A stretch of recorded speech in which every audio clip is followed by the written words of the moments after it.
Well, let's get started. So who am I? I'm Greg Westneat. You can find me in most places, Lego McGrego, and I'm on js.la Slack at Greg W.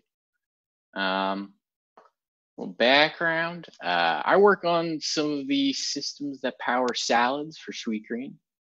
It's pretty full stack for me these days, but I think probably like most people here in the larger JS community, a lot of my career has been front end, very front end. My first 3 years working professionally as a coder, pretty much all CSS, like a little jQuery plugin action here and there. But that was my jam. So tonight I thought I'd tell you a story about an interest of mine that began around that time. And it's about ultimately a pretty minor imperfection, small problem, having to do with responsive design and typography, which ended up becoming a minor obsession that I've revisited periodically over the years. I'm going to talk a little bit about that. So the title of this talk is Locks Under Lockdown. Locks referring to the technique of responsive design that we're going to talk about a little bit and explore other things through that. And then lockdown is just a reference to these times that we live in. So I hope everybody's doing good on that score. Just to give you a little big picture of the, how it's going to go, I'm going to overview the kind of like issues that brought me into the scene and talk a little about the context there. And also, talk about how the changes over time have shifted the thinking. And then we're going to start talking about universal front-end prospects and how that looks like forthcoming full stack design systems, which is a term that is cool enough to almost justify the jargony sound of it. So I was trying to find the entry point because there's like a lot of them. And I think, seriously, it was medium.com. Medium.com has gorgeous typography. Before that, it was all Blogger. WordPress, it was garbage. This is very, very pretty. And I made a study of what was going on. Like, why do I like this so much? And so, in that process, I discovered, about rhythm and some of like the intrinsic math behind document structure and how to make that look good. I like typography. I think that's, bottom line. Interestingly enough, medium.com does not use CSS locks. So that came a little bit later. But yeah, typography, it's a central character in the story as it is in the history of the web. Of course, HTML was invented by Tim Berners-Lee, our friend from across the pond, Tim. Invented by him to share documents. So right off the bat, very important. Typography reinforces authenticity. The subtle ways in which it's shaped really do matter. Critical to the understanding of a message, and that cleanliness that Medium has, it's been a mission for me. So real quick, you guys already know this, I'm sure, but responsive, it's that thing there with the yellow background. Typically, we've used CSS media queries and breakpoints. Mobile first if you're, trying to live the high life. Let's see. Yeah, so when I was first, having a love affair with medium.com, responsive was, relatively recent. It's parenthetically very bizarre for me to be talking about a history that I was like connected with. but it's an important history. And it's mostly a very nice experience styling with CSS media queries. Like I said, this is a very small problem that I'm talking about here. But there is a bit of a snag. And it's one of those minor miseries, like flash of unstyled text or flash of unstyled font. It's breakpoint jumps. I don't know how good this GIF is at illustrating it, but there's a very huge leap as the screen resizes. And it's actually counterintuitive to me that the issue isn't when you're resizing the window, because nobody actually resizes windows like that. And I have to remind myself that, oh no, it's just that the text is too small before the breakpoint jumps up and a little too big right after. And it just doesn't do it justice. It's not perfect for every occasion. And we don't like that. So yeah, this, that thing, minor annoyance, but then some new players came along, the viewport unit and calc. With that, you could do some math. You could get linear resizing. And I'm going to call this the, that one was the cold porridge. This is too hot. As you can see, at the smaller viewport widths, it's too small. It's great in the middle when it's a normal size window, but it gets small. It's not good. Same with the other direction too, although this GIF does not do a good job illustrating that. If you have a huge desktop, you're talking huge fonts. Nobody uses that much fonts. And which brings me to that just right porridge, CSS locks, or I should say pretty close to just right. And the difference between this and the other one is that at the extremes, it's just going to chill at the same size. I got some graphs here to kind of illustrate that. This is the linear one, gets too small, gets too large. This is the locks one, evens out at the end. And how are we doing that? We're using a linear function using the viewport width unit and the calc and media queries to cap them off. So that's how that works. How did this come to be? Well, a lot of smart people were thinking about it. This goes back to like 2002. I found out later, I did not know this initially. There's a guy by the name of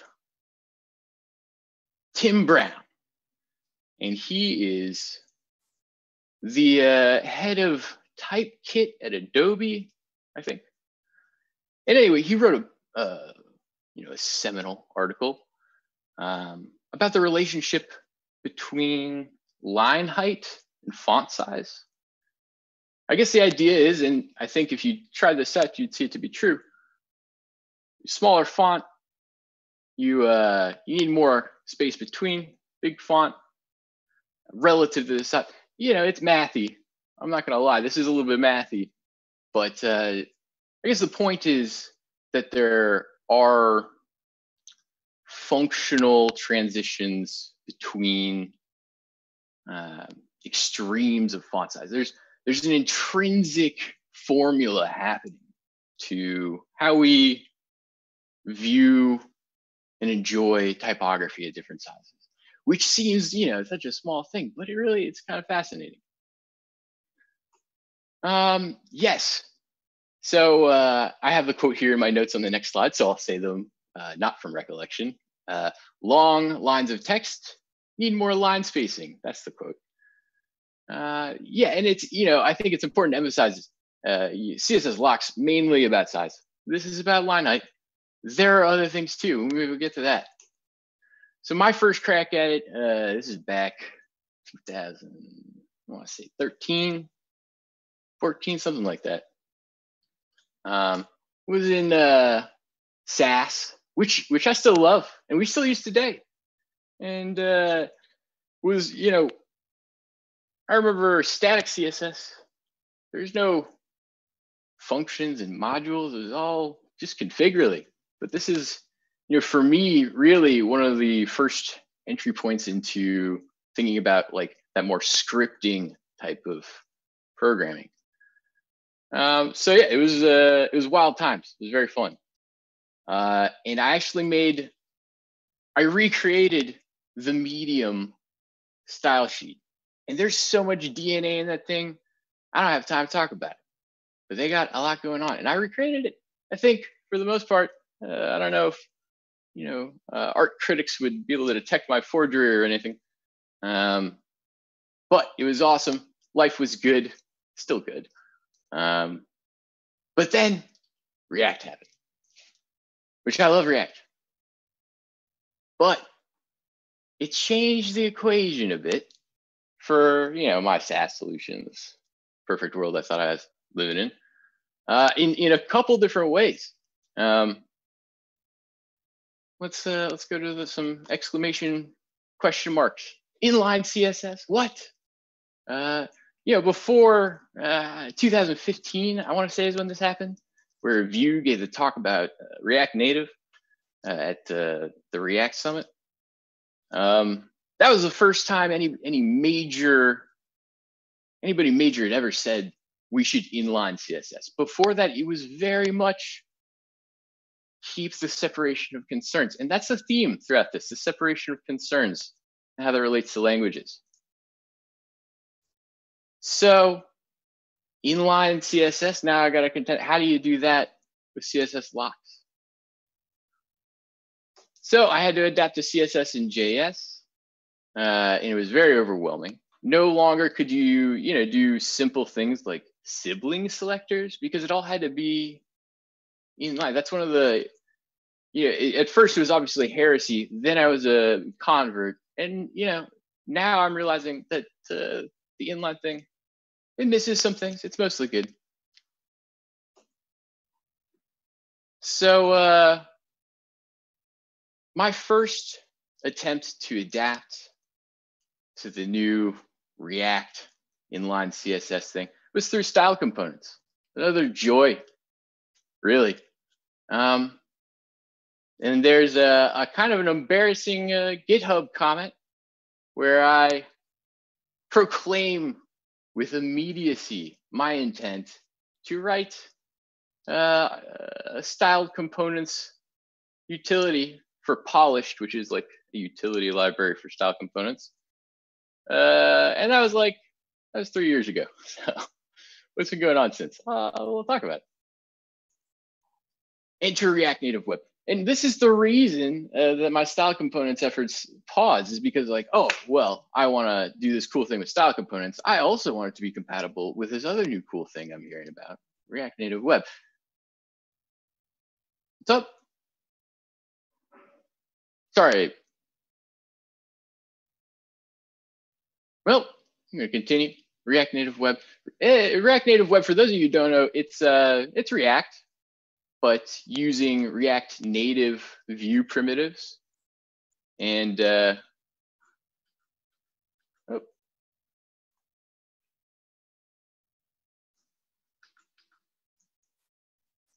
see all right? You know what? I don't even know how I would know.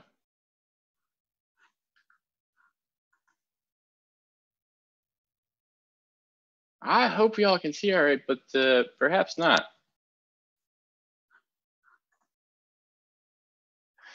What on earth happened?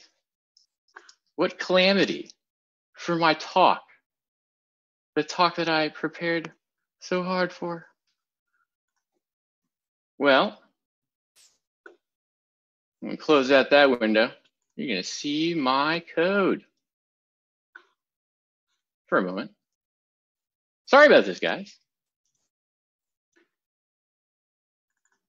And thanks for the heads up, David. I don't know what's going. Yeah. You guys can see that now, right? Thank you. Thank you. Okay, well, let's catch back up. Disaster mostly averted. Okay, so enter React Native Web. We're talking about React Native Web. Yes, for those of you who don't know, it's oh, my man. All right, we're a team. Yes. React Native Web, for those of you who don't know, it's essentially a way to write one set of templates for the front end, which sounds awesome. And you know why it sounds awesome? Because it is awesome. One set of templates, web, iOS, Android. Are you kidding me? What marginal downside could possibly make saving 2 applications worth of effort not sensible? It's brilliant. There are downsides, no question. We'll talk about some of them probably. But yeah, I mean, React Native, very similar to React. For those of you who might not have messed around with it, like it's really not too much of a jump. React Native uses React. You're importing it, and every time you're writing JSX, and it's a hoot, and it's only gotten tighter over the years. You can pretty much, there's essentially the equivalent of create React app for React Native, and you just get started. You can play with it on the web, use all your normal tools. It's very cool. But why was this complicating to my effort to execute on my dream of fluid typography? Because styled components, there is some tooling to make them work, style components work with React Native, but it's slow, or it was at least at the time, and it's not full featured. So being the perfectionist, this is a perfectionist pursuit. It's a very small detail. I just paused for like 2 years until kind of recently.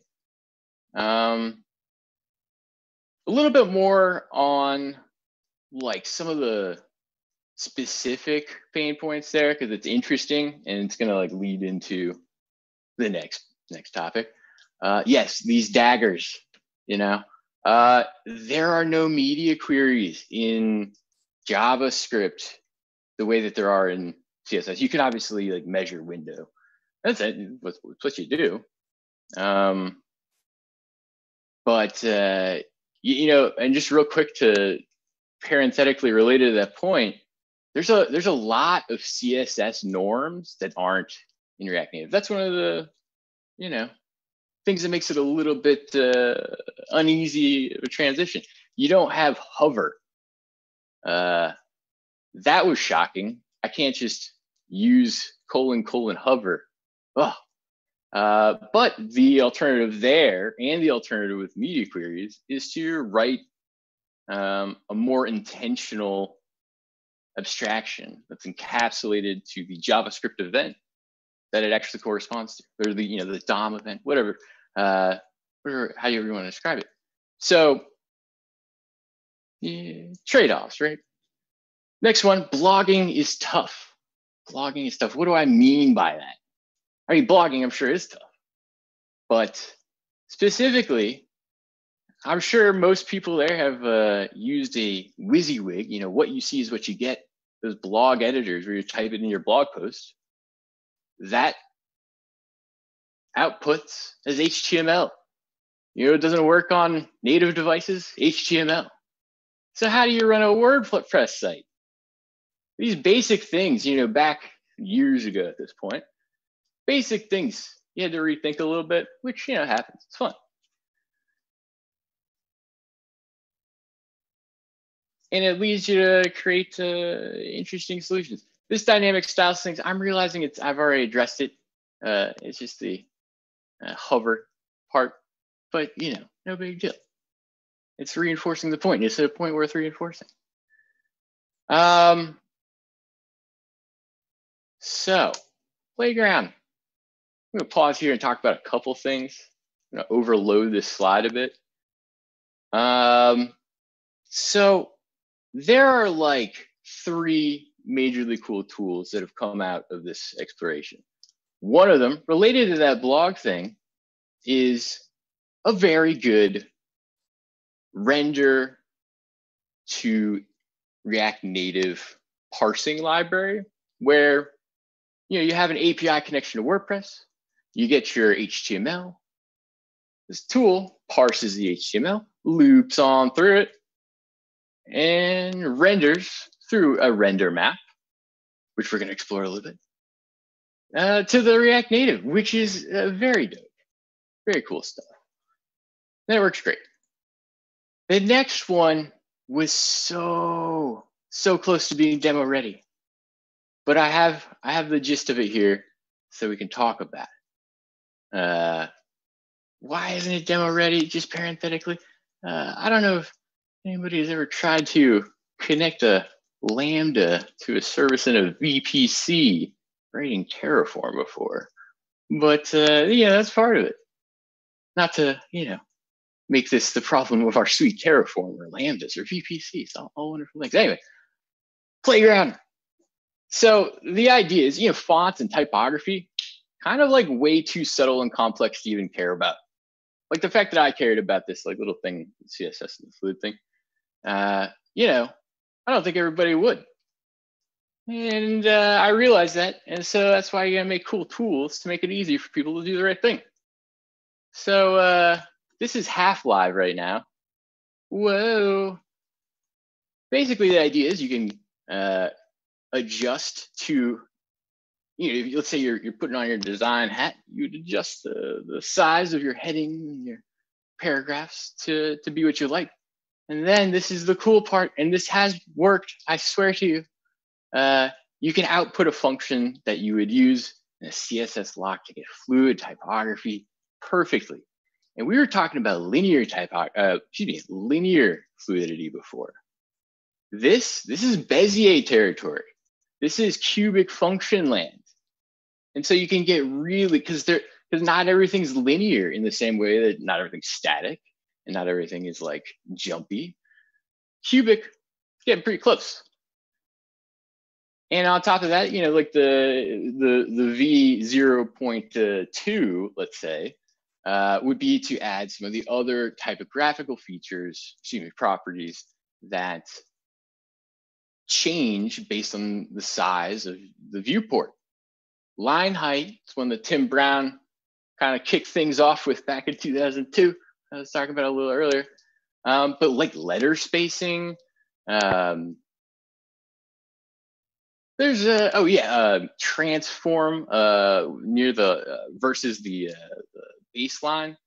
There's some subtle stuff. I don't know all about it, but the intention is to do that. Generate the output, generate a hook, throw it in, forget about it. You're done. It's coming soon. And the pièce de résistance, Figma.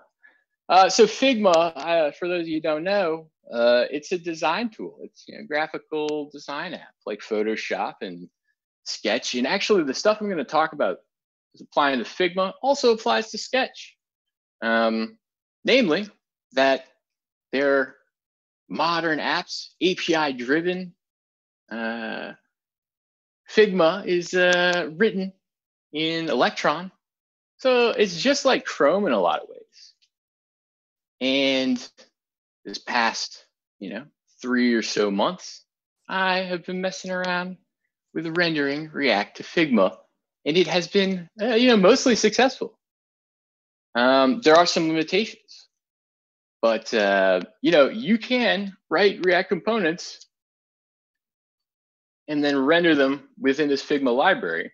Those components can then be used by the design team to make designs for new apps, for new views. And why is that especially cool? It's because there's like a more direct relationship between the component and the design. It clears up so many inconsistencies. Right now, it really only goes one direction. So it's just like writing the component and then it renders there. But if they make edits, that doesn't go back the other way. One of the ideas I have that I've like loosely prototyped, but haven't gotten smooth is when there is a change that the designer makes, you can export that change and have a diff. You can export it as SVG, have a diff. And then that seems like a pretty easy way to make an update to a component library for a coder. I think we're entering a time where you know, everybody's pretty good with computers. It's not always clear to me, you know, where the engineer begins and the QA ends, you know? Incidentally, some of the best QA ever, the Sweetgreen organization. It's a joy.